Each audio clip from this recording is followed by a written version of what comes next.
Hello, my friends. Again, I want to welcome you to another study of the Bible.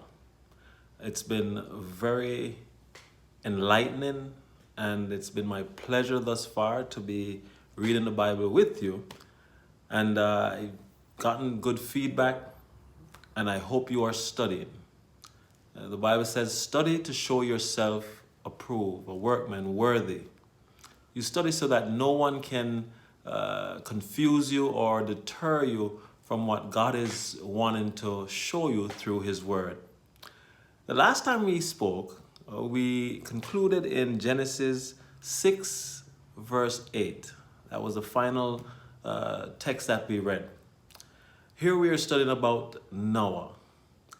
I told you that it was important to know about Noah because the Bible does describe the time of the end as being that similar to what it was like during the time of Noah.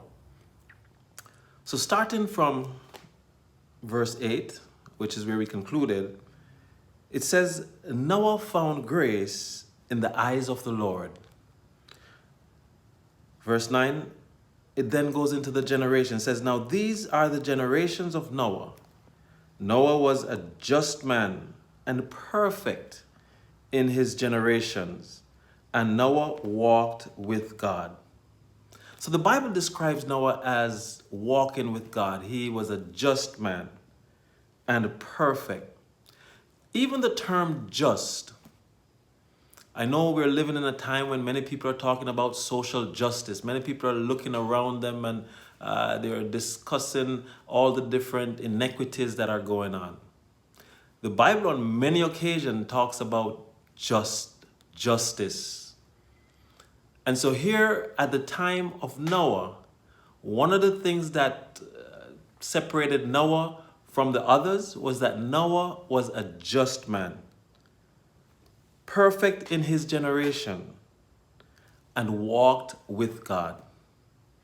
That's something that we need to ask ourselves if we're going to make it in this generation. As I said, just as it was in the time of Noah, so it shall be in the time of the end. The time of Noah, men were destroyed. What were they destroyed for? We will continue to read. Verse 10 says, and Noah begat 3 sons, Shem, Ham, and Japheth. And if you remember from Genesis 5, verse 32, it says that he had those 3 sons within the space of 500 years. The earth also was corrupt before God, and the earth was filled with violence. And God looked upon the earth, and behold, it was corrupt, for all flesh had corrupted his way upon the earth. The earth was corrupt. And when you think about what the corruption could be, it expounds on it. It says it was filled with violence. I can just imagine at that time period, there wasn't a lot of things one would want to steal. You know, stealing, I'm sure, would have been going on, but there probably wasn't that. We know that, sexual immorality, that later on became a big issue. Here we know polygamy was also involved. When we read the earlier chapters, we see of men killing others because of relationship issues. And so the main issue during the time of Noah was violence. The question is, when you look around us today, are you seeing violence? Are you seeing it to a proportion where you would have a distaste for what is going on? There are many people, because they're not affected by something, they don't realize that it's actually a reality and that it's actually going on. An example, for instance, is that if you're not a minority, and when you drive on the street or when you go out, you don't feel intimidated when approached by someone of the law, you may say, well, you don't see an issue with it. You don't think that there's a problem. The point, though, is that not because you're not affected by something doesn't mean that There are others who have a reality that is affected. And so, to be just, you have to be able to open up your eyes, and you have to be able to feel and see and understand, at least try to understand, what others are experiencing. That's what the Bible says. The Bible says, think of others, higher than you even think of yourself. Wish for others better than yourself. Esteem others. And so in doing that, you find that you will be better able to sympathize and to empathize with people. I've mentioned before that it's very ironic that one will say, you know what, Black Lives Matter. I don't agree with that. Police lives matter. Blue lives matter, which there's really no blue life. Some say I don't agree with that. Then some say all lives matter. And you find that in each of those statements, even including the one that says all lives matter, people get upset. People become disheartened, and they, will have envy and malice because of it. I thought to myself recently, I'm like, you know what? If I was smart and saw what was going on, I would have actually started to make flags. Think of how many money you could have made if you had flags that said, you know what, Blue Lives Matter or Black Lives Matter. People buy these things not necessarily feeling within themselves that they actually care, but just to show opposition to the other. And that was what God was probably looking at. The hypocrisy and the hate of mankind towards each other based upon outward appearance, based upon where one lives or where one was born. I was born in this part of the Middle East, you were born in that part, so just based upon that, I hate you. Your foreparents were Israelites and mine was from Ishmael, and just based upon that, I hate you. There was so much hate, there was so much violence, and you don't even have to have that type of separation. I think of Jamaica, for instance. You look at Jamaica where, it says out of many one people, and even within such a small country, and it's not unique just to Jamaica, it's worldwide. It's something that God had to move upon back in that time, and it's something that you're seeing right now. Even within that small country, when you check the temperature of the violence, it is extremely hot, it is extremely high, for no reason. Killing for no reason. And so when God says, when he looked upon man who he made in his own image, and saw the violence, seeing the life being stuffed out, sometimes for no apparent reason, it grieved him. It says that the flesh was corrupted. Verse 13 says, and God said unto Noah, the end of all flesh is come before me, for the earth is filled with violence, though through them, and behold, I will destroy them with the earth. Make thee an ark of gopher wood. Rooms thou shalt make in the ark, and shalt pitch it within and without with pitch. And this is the fashion which thou shalt make it of. The length of the ark shall be 300 cubits, the breadth of the 50 cubits, and the height of it 30 cubits. God was specific in what he was instructing Noah to do. Build me an ark, and these are the dimensions. He didn't leave it up to chance. God knew what he was doing.